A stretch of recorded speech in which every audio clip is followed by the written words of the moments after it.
broadcast. Our first guest tonight says the president's behavior since the election appears to be to prove that he wants America to go over that fiscal cliff.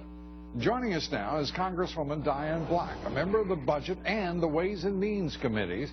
Congresswoman, good to see you again. Thanks for being here.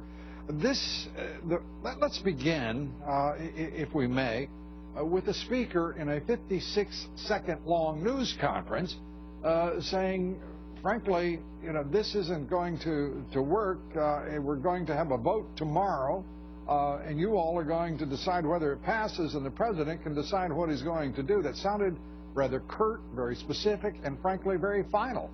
Is that a correct impression? Well, Lou, thank you so much, first of all, for having me. It's always good to be with you. And I think that what you're hearing from Speaker Boehner is a great deal of frustration that we have been willing to go to the table and talk with this president, but he continues to move the goalposts. During the campaign, he said he wanted to tax millionaires and billionaires. And then he came back and he came with a $250,000, which is obviously small businesses that would really hurt our small businesses and ultimately those people who are working for small businesses, 700,000 jobs lost. And then he talks about during the campaign that he'll take 3 cuts for every $1 of revenue.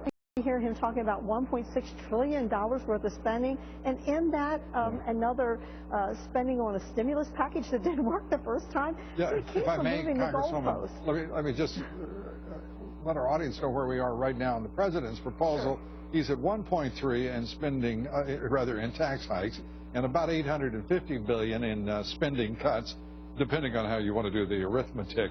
Not quite, as Speaker Boehner said, a balanced approach and much smaller than anything that had been discussed on the spending reduction side throughout the campaign or these negotiations.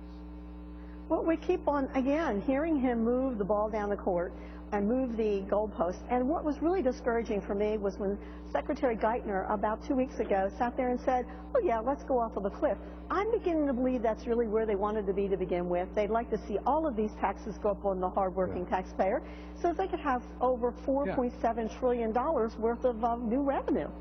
Congresswoman, I think you make a very good point. And frankly, I think a lot of people would be surprised that you or anyone else on the Republican side would not take the Treasury Secretary at his word, suggesting that we go over the cliff. Surely he is not a capricious, mediocre mind who would say things lightly. One would assume that he means what he says. Take him at his word, I would think, would be the first reflex of the Republican leadership. Why has it not been? Well, I have been saying this since the day that I saw Secretary Geithner with that flippant attitude say, well, yeah, we can go off the cliff and it's okay. These are hard-working taxpayers that we're talking about. We're talking about taking more money out of the economy and giving it to the federal government, which we already have a spending problem here in Washington. And I don't want to give the federal government any more of the hardworking taxpayers' dollars. And so I think we have to look at what's going to happen at the end of the year when all of these tax cuts expire, and it will be the greatest, the largest tax increase in the history of our country. Congresswoman Black, we know that we now, believe me, we know after watching these fiscal cliff negotiations, we know what the risks are, what the likely repercussions, consequences, and implications are. But what we don't know is how, for example, you're going to vote tomorrow on Plan B, how many in your caucus will support Plan B, and whether or not the president will actually get the opportunity to decide whether or not to raise taxes, as he's put it over the course of the year, on millionaires and billionaires. He seems unsatisfied with that, but what are your thoughts on those issues specifically? Well, of course, I'm not in leadership, so I don't know what the vote count is, but the plan has been out for a little over 24 hours, so we're still looking at it to make sure that we understand all parts of it before we make a decision. We're also hearing from our constituents. But my role here is to make sure that I protect the hardworking taxpayer. And I want to protect as many people as I can. And in this plan... And you got to vote for it. Well, and that is what we have to do. At the end of the day, we've got to put a vote in there, and we've got to pass it over to the Senate. Right. And who knows what the Senate's going to do, but it's so discouraging to me that we've already got this... As you know, Reid says he's not going to do it. The president says he's going to veto it. But I have to say to you, the Republicans will either have the backbone and the principle to do precisely what their leader, their speaker, has said do, and the consequences then will rest, well, the last person to act and the last person to exercise a decision here will be the one with responsibility. In this instance, it will be the president. Well, Lou, it is my responsibility, being sent here by my constituents and given the honor to serve, to make sure that I protect them as much as I possibly can.